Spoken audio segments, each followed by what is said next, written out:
நிஜமாவே பார்க்குற எல்லாத்தையுமே எரிச்சலாக்கணும்னு மட்டுமே இந்த கதையை எடுத்துகிட்டு போயிட்டுருக்காங்களா அப்படிங்கிற மாதிரி தான் மகாநதியை பார்த்தா தோணுது. ஒரு பக்கம் ராகினி சொல்கிற வார்த்தையெல்லாம் எப்படி காவேரி நம்புகிறாங்கங்கிறதே நமக்கு புரியல. இதுக்கு நடுவில் எவ்வளோ தூரம் ஓப்பனாக டைரெக்டாக நான் இல்லாமல் நீ இல்லாமல் என்னால் இருக்க முடியாதுங்கிறாரு இன்றைக்கி விஜய். நீ இல்லை அப்படின்னா நயன் தலையில் கொட்டிக்கிட்டே திரிய வேண்டியதான் நான் அப்படிங்கிறாரு. இந்த அளவுக்கு அவர் அன்பை வெளிப்படுத்திட்டார். ஏற்கனவே சொல்லிட்டாரு, இந்த பொண்ணை பார்த்துக்கிறேன், நம்ம பார்த்துக்கிட்டு அதுக்கப்புறமா அனுப்பிவிட்ருவோம் நம்ம அப்படிங்கிறலாம் சொல்லிட்டாரு. அதே மாதிரி உனக்கு எதுவும் பிரச்சனை இல்லைங்கிறாரு. இவர் ஒன்றும் தேடி போய் கூட அந்த பொண்ணு வெண்ணிலாவை கண்டுபிடிக்கல. வெண்ணிலாவை கூட்டு வந்ததே காவேரி தான். இப்போ ஆனால் கிறுக்குத்தனமாக பிஹேவ் பண்ணுறதும் காவேரி தான். இதில் மைண்ட் வாய்ஸ்க்கு மட்டும் குறைச்சலே இல்லைன்னு போயிட்டுருக்கு.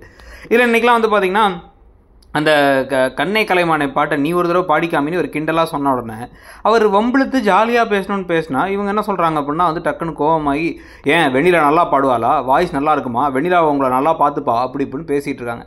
திருப்பி கார் பயணம் முழுக்க முட்டாள் மாதிரியே பேசிக்கிட்டே வந்ததுக்கப்புறம் டிவோர்ஸ் கொடுத்து அனுப்பிவிட போகிறீங்கல்ல, அதான் தெரியுமே எனக்கு அப்படிங்கிற மாதிரி சொல்லிட்டு மனசுக்குள்ளார நீ என்ன இப்போ ஒன்று நீ இல்லாமல் என்னால் வாழ முடியாது தான், ஆனால் உங்ககிட்ட கெஞ்சலாம் என்னால் முடியாது, நான் கெஞ்ச மாட்டேங்கிறாங்க. இப்போ எனக்கு புரியல. இப்போ இவங்க என்ன நினைக்கிறாங்கன்னா கான்ட்ராக்ட் முடிச்சோடனே அனுப்பிவிட்டுருவாரு, ஃபர்ஸ்ட் நைட்லாம் கொண்டாடிட்டு ஆனால் அனுப்பிவிட்ற போகிறாரு. ஏன் அப்படின்னா இவருக்கு மனசில் வெண்ணிலா தான் இருக்காங்கன்னு முடிவு பண்ணியாச்சுன்னா அப்புறம் எதுக்கு இன்னமும் இங்கேயே உட்காந்துருக்காங்கிறது புரியல. நம்ம யமுனாவை திட்டுவோம், நிவினுக்கு உங்கள் மேலே காதல் இல்லாட்டி ஏன் பின்னாடியே தெரியுறீங்கன்னு.